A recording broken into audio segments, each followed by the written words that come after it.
소율이 강해 76문. 질문은 제가 하고 답은 여러분이 한 목소리로 하고 말씀 나누도록 하겠습니다. 76문. 구계명은 무엇입니까? 구계명은 내 이웃에 대하여 거짓 증거하지 말라입니다. 사람에 대한 의무를 담고 있는 10계명의 후반부 6개 계명은 이웃 사랑에 대한 계명이에요. 그 중에서도 오늘부터 우리는 몇 주간 제 9계명 내 이웃에 대하여 거짓 증거하지 말라, 이 계명에 대해서 살펴보기를 원해요. 하나님의 형상으로 지은 사람을 해치는 거짓 증거에 대해서 경고하고 그것을 금하도록 명령하고 있는 거예요. 이것은 명예의 가치, 명예의 존중을 말하는 계명이에요. 여러분, 이제까지 우리가 살펴본 이웃 사랑의 계명, 이제 한번 정리를 하면 좋을 것 같아요. 여러분, 5계명부터 시작되었죠? 5계명은 뭐죠? 부모를 공경하라. 그것은 권위의 가치와 존중을 말하는 거죠. 6계명은 뭐죠? 살인하지 말라. 생명의 가치를 말하는 거예요. 7계명은 뭐죠? 간음하지 말라. 결혼의 가치를 말하는 거예요. 8계명은 뭐죠? 도둑질하지 말라. 사유재산의 가치를 분명하게 성경은 명시하고 있어요. 그리고 오늘 9계명은 뭐죠? 내 이웃에 대하여 거짓 증거하지 말라. 이것은 명예의 가치를 말하는 거예요. 그런데 여러분, 명예는 특별히 언어 생활과 관련이 있다는 거죠. 여러분, 말과 언어를 통해서 인격이 드러납니다. 그리고 그 인격은 그 사람의 명예와 신용을 나타내는 거예요. 그래서 9계명은 거짓 증거를 금하고 정직하게 말함으로 명예와 신용을 지키라고 가르쳐주고 있는 것입니다. 여러분, 증거라는 말이 무슨 뜻이죠? 이것은 법정에서 사용하는 용어죠. 사람이 잘못을 저질러 고소당하면 법정에 섭니다. 죄를 저지르는 것을 목격했거나 고소당한 사람에 대해서 아는 바가 있는 사람을 증인이라고 하는 거예요. 증인이 아는 것을 말하는 것은 우리가 그것을 가르쳐 증언한다, 그렇게 말하는 거예요. 여러분, 그러므로 법원은요, 모든 증인이 진실을 이야기할 때에만 제대로 돌아가는 거예요. 증인들이 거짓으로 증언하면 재판받는 사람이 저지르지도 않은 죄에 대해서 처벌을 받을 수 있습니다. 아니면 끔찍한 범죄를 저지른 사람들이 풀려나기도 하는 거죠. 그러므로 우리의 삶에서 여러분, 진실을 말하는 것은 너무나 중요합니다.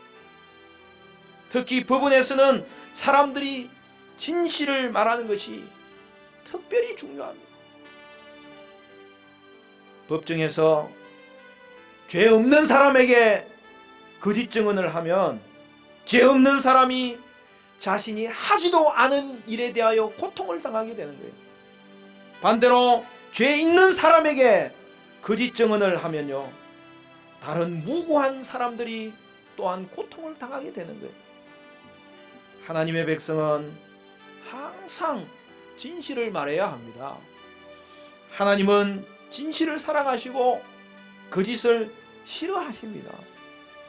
스가랴 8장 16절 17절 말씀은 이렇게 말합니다. 너희가 행한 일은 이러하니라. 너희는 이웃과 더불어 진리를 말하며 너희 성문에서 진실하고 화평한 재판을 베풀고 마음에 서로 해하기를 도모하지 말며 거짓 맹세를 좋아하지 말라. 이 모든 일은 내가 미워하는 것이니라 여호와의 말이니라. 여러분, 하나님은 거짓 증거에 대하여 미워하십니다. 하나님은 우리가 진실을 말하길 원하십니다. 그러므로 우리는 법정에 있든 아니든 항상 진실을 말해야 됩니다. 구약의 율법은 심각한 잘못을 저질렀을 때에 해야 할 일을 명시하였어요. 죄를 지은 사람이 유죄로 판명나면 모든 사람이 돌을 던져 사형을 시켰어요. 율법에 따르면 그 사람에 대해서 증언을 한 사람이 제일 먼저 돌을 던집니다. 다른 사람에게 가서 나는 이 사람이 범죄하는 것을 보았다라고 말하고 첫 돌을 던지는 거예요. 이런 절차를 통해서 사람들은 자신의 증언이 얼마나 중대한지를 깨달았습니다. 자신의 증언으로 한 사람이 사형을 당하는 것이죠. 여러분, 잠언에는 거짓 증언에 대해서 금할 것을 여러 차례 말하고 있습니다. 잠언 14장 5절은 이렇게 되어 있습니다. 신실한 정의는 거짓말을 아니하여도 거짓 정의는 거짓말을 뱉느니라. 잠언 14장 조금 더 밑에 내려가면 25절에도 이렇게 되어 있습니다. 진실한 정의는 사람의 생명을 구원하여도 거짓말을 뱉는 사람은 속이느니라. 여러분, 저와 여러분은 진실한 정인이 되어야 됩니다.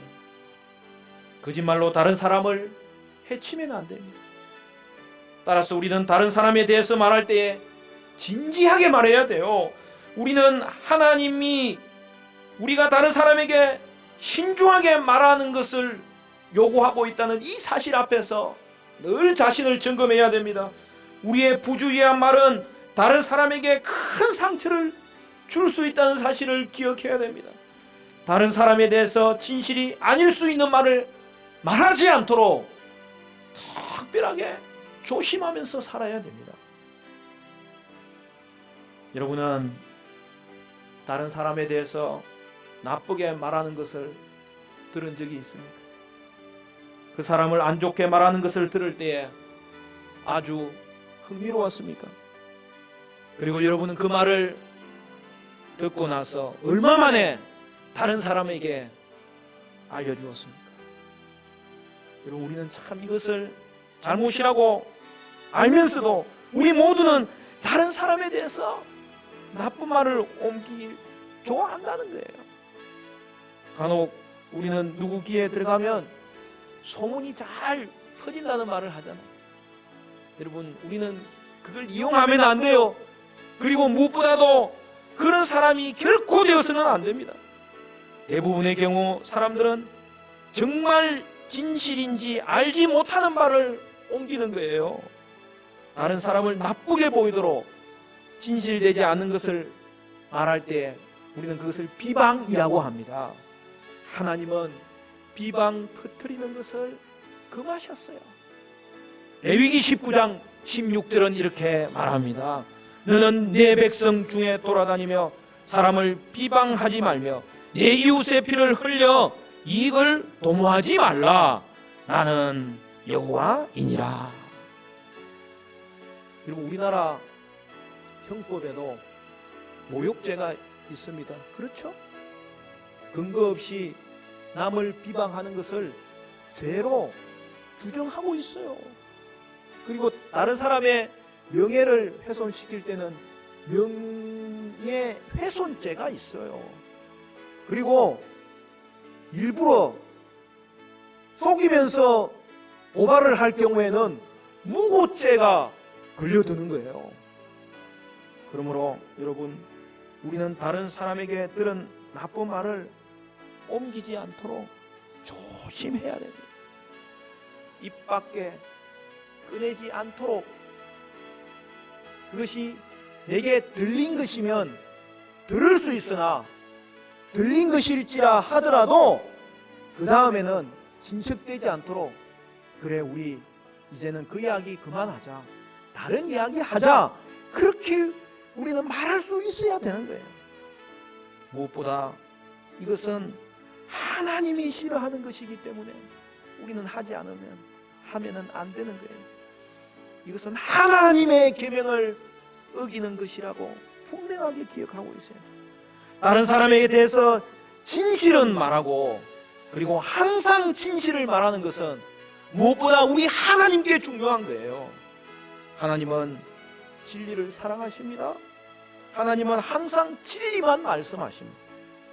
우리 예수님도 자신이 누구인지를 소개할 때에 뭐라고 말씀하셨습니까? 그 유명한 요한복음 14장 6절 말씀에 나는 길이요 진리요 생명이다. 여러분, 시편 기자는 시편 15편에서 하나님께 나오지 못하는 사람을 명시하고 있습니다. 시편 15편 1절부터 5절까지 보면 이렇게 되어 있습니다. 여호와여, 주의 장막에 머무를 자 누구 오며 주의 성산에 사는 자 누구 오니까? 정직하게 행하며 공의를 실천하며 그의 마음에 진실을 말하며 그의 혀로 남을 허물하지 아니하고 그의 이웃에게 악을 행하지 아니하며 그의 이웃을 비방하지 아니하며 그의 눈은 망령된 자를 멸시하며 여호와를 두려워하는 자를 존대하며 그의 마음에 서원한 것은 해로울지라도 변하지 아니하며 이자를 받으려고 돈을 꾸어주지 아니하며 뇌물을 받고 무죄한 자를 해하지 아니하는 자니 이런 일을 행하는 자는 영원히 흔들리지 아니하리이다. 와, 얼마나 귀한 말씀입니다. 하나님의 장막에 거하는 자는 조건이 있어요. 뭐라고요? 정직과 공의와 진실을 말하고 행하는 자입니다. 혀로 거짓말을 말하고 비방하는 자는 하나님께 나아갈 수 없다는 거예요. 하나님은 그의 예배를 받지 않으신다는 거예요. 무엇보다도 그런 자는 하나님의 장막에 나올 수 없고 그의 장막에 살 수도 없습니다. 얼마나 심각합니까? 사람들은 하나님의 사랑에 대해서는 생각하기 좋아해요. 그런데요, 하나님이 싫어하는 것에 대해서 생각하는 것은 썩 좋아하지 않습니다. 그러나 하나님이 싫어하는 것을 피하기 위해서는 이것 또한 깊이 생각하며 살아야 됩니다. 잠언 6장을 보면요, 하나님이 미워하는 것이 7가지가 있다, 그렇게 명백하게 밝히고 있어요. 잠언 6장 16절부터 19절 말씀은 이렇게 되어 있습니다. 여호와께서 미워하는 것 곧 그의 마음에 싫어하는 것이 17가지이니 곧 교만한 거짓된 혀와 무죄한 자의 피를 흘리는 손과 악한 계교를 꾀하는 마음과 빨리 악으로 달려가는 발과 거짓을 말하는 망령된 정인과 및 형제 사이를 이간하는 자이니라. 여러분 보세요. 여호와께서 미워하는 7가지 중에 이 9계명과 관련된 것이 뭐 조금이라도 관련된 거 말고 명시적으로 관련된 것이 4가지나 등장하잖아요. 거짓된 혀와 무죄한 피를 흘리는 손과 계교를 꾀하는 마음과 거짓을 말하는 망령된 정언을 하나님은 미워하십니다. 여기서 우리는 사람들이 왜 거짓 증거를 할까? 왜 거짓말을 할까? 그럼 그것에 대해서 생각하는 것이 필요할 것 같습니다. 여러분, 사람들이 왜 거짓말을 해요?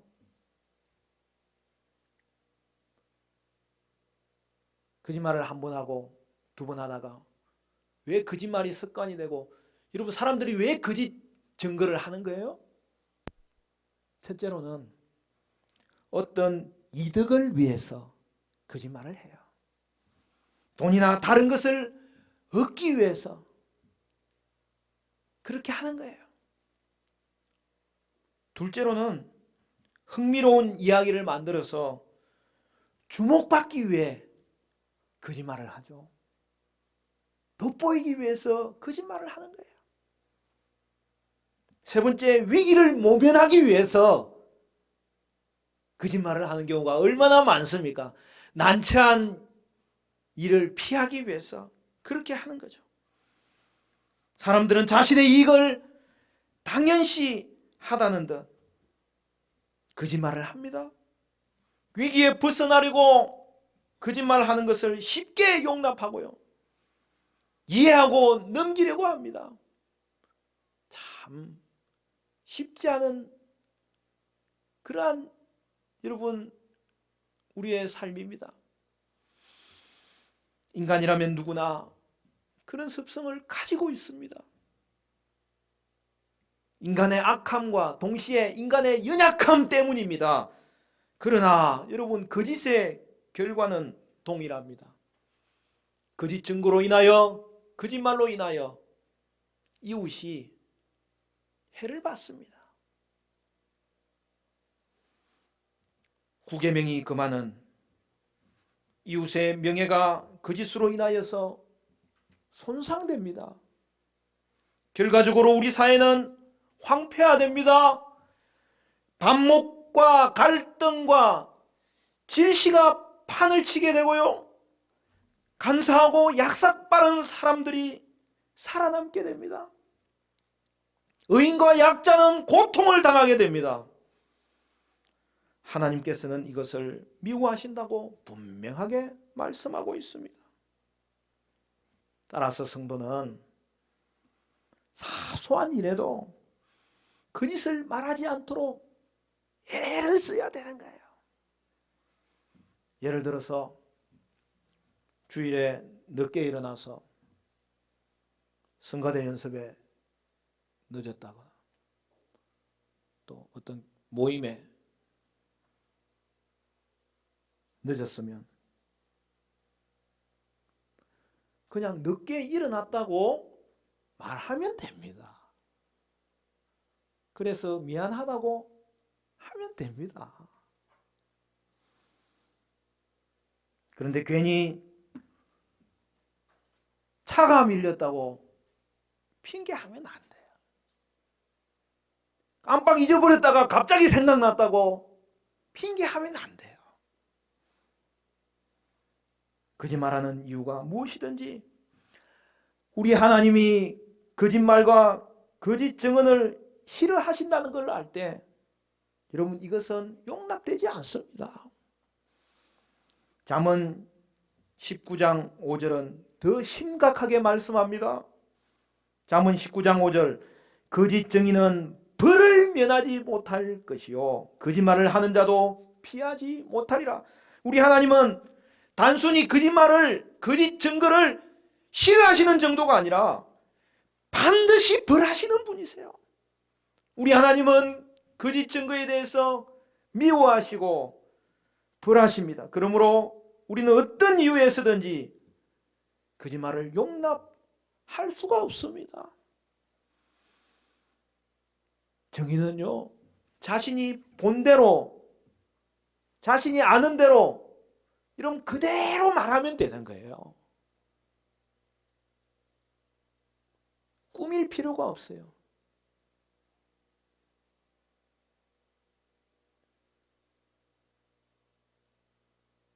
저도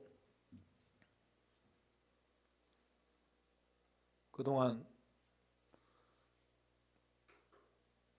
제가 법정에 2번 서본 적이 있는데요. 한 번은 그게 뭐 약식 기소인가?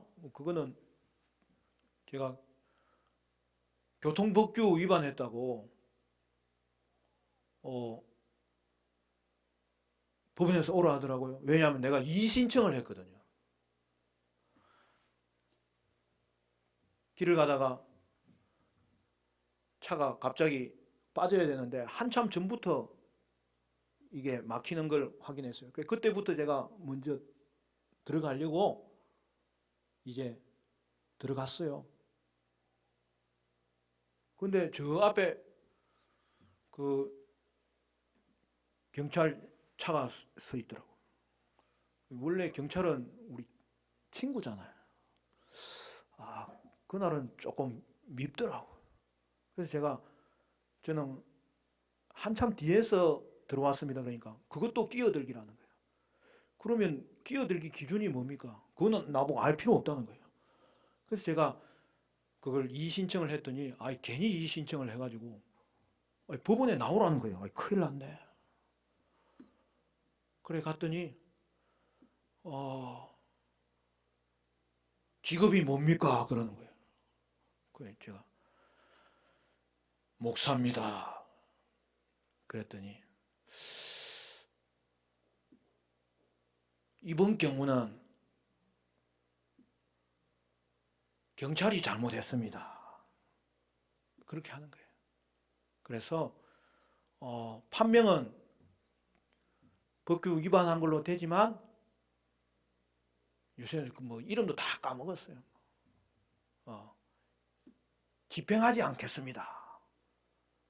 그래서 제가 판사님 뭐 이게 좋은 겁니까 하니까 아주 좋은 겁니다. 그래가지고 제가 나왔어요. 한 번은요 교회 안에 큰 문제가 있었어요.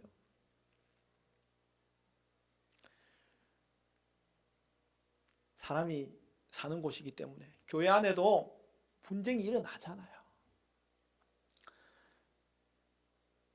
그래가지고 아니 그 법정은 가니까 옛날에 내가 갔던 그건 줄 알았더니 아이 장소가 얼마나 큰지 들어갈 때부터 막 겁나더라고요. 거기 가니까 전에 갔을 때는 교통법규 그거는 판사하고 나하고만 있었는데 여기는 가니까 옷 입은 사람들이 종류가 여러 명이 있더라고요. 보니 검사도 있는 거예요. 변호사도 있는 거예요. 판사도 있는 거예요. 왜냐하면 제가 정인으로 불려갔기 때문에 그래요. 저는 교회 중심으로 일을 처리하려고 노력을 했는데 상대 측에서 저를 정인으로 신청한 거예요. 저는 정인하면은 이름이 너무 멋있잖아요. 그래서 내가 우리 편을 도와주는구나 하고 당당하게 갔는데 탁 들어가면서 알았어요. 나를 정인으로 택한 사람이 상대 측인 걸 나는 정인이 이런 건구나. 난 처음 알았다니까요. 이 정인이라는 거는 설 자리가 못 되는구나. 그래도 가서 이야기를 하는데요. 여러분 요즘은 CCTV가 많잖아요. 그래서 사건 상황을 잘 파악할 수 있어요. 소예배실 복도에는 CCTV가 있었지만 안에는 없었던 거예요. 그래서 판사가 안에서 사람들이 몸싸움을 하고 문 밖으로 밀려 나오면서 넘어졌을 때에 안에서 무슨 일이 일어났느냐 저에게 질문하는 거예요. 그래서 저는 본대로 사람들이 같이 뒤엉켰는데 시작은 상대방 측에 많은 사람들이 몇 사람을 밀면서 엉키는 바람에 문 밖으로 다 같이 넘어졌다. 그렇게 이야기를 했습니다. 저는 사실대로 증언했지만은 넘어진 사람이 더 많으니까 이게 상대방 측에서 넘어진 사람이 더 많으니까 이 사람들이 안에서부터 밀려가지고 넘어졌을 수도 있다. 이렇게 판정을 하더라니까요.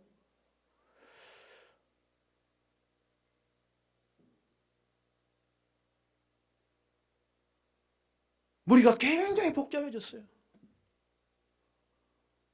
나는 사실을 이야기했는데 받아들이지 않더라고요. 그럴 때는 어떻게 해야 돼요? 저는 제 할 일을 하고 하나님께 맡겨야 되는 거예요. 정의는 아는 대로 본 대로 그대로 말하고 나오면 되는 거예요. 여러분 어떤 회사의 변호사가 사건 관계로 자신을 찾아온다는 말을 들었습니다.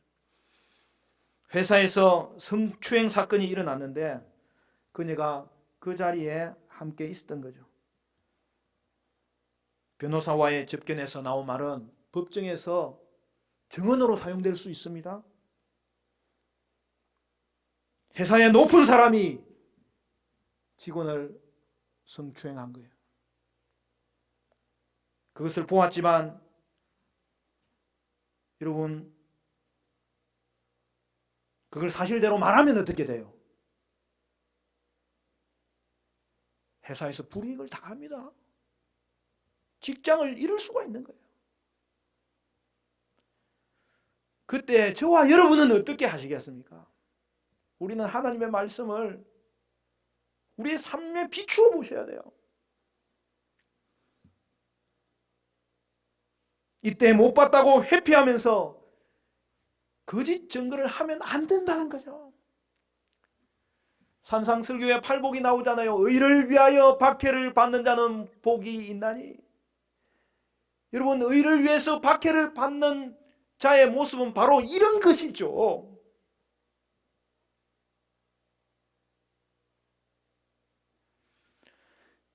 그들에게 하나님은 복이 있다고 선언하셨습니다. 그런 자들이 천국을 얻게 될 것을 말씀하고 있습니다. 사랑하는 성도 여러분, 하나님은 시대와 장소를 초월하여서 변하지 아니하는 도덕법을 주셨습니다. 그 도덕법의 요약이 십계명입니다. 그리고 그것에 순종하기를 요구하십니다. 우리는 항상 어디서든지 이웃과의 관계에 있어서 진실만을 말하도록 힘써야 됩니다.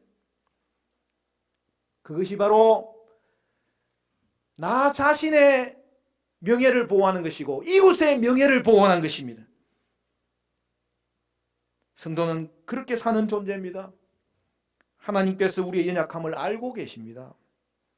그럼에도 불구하고 계명을 주시고 순종하도록 요구하십니다.